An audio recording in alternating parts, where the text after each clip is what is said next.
What's up, fellas? We're gonna show you something here. This is a standard 31 spline traction lock unit from a Bear casing from an Explorer, and this is one I found on eBay. The Ford Motorsport one sells for $260? No, $320. It's $270 at American Muscle, but they were advertising this as a Ford Motorsport piece when it's not. But it does it is a little beefier up on the top. You can see how this shoulder goes in, and this is more kind of squared off, but it does have the holes. And this one can only take the clutch packs with the rounded shoulder on the top, or the rounded tab, and these you can use the old square ones. I mean, other than that, I don't see anything. I mean, obviously I can't do a metallurgical comparison with my eyeballs, but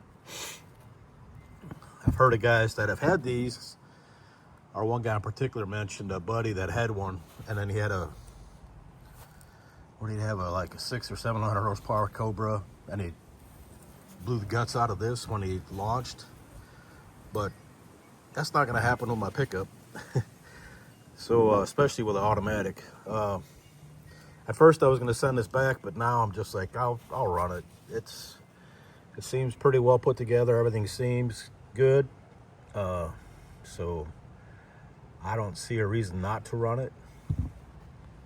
You know, maybe it's not made to all the specs that a US one would be, but it looks pretty decent. So we'll take a little gamble.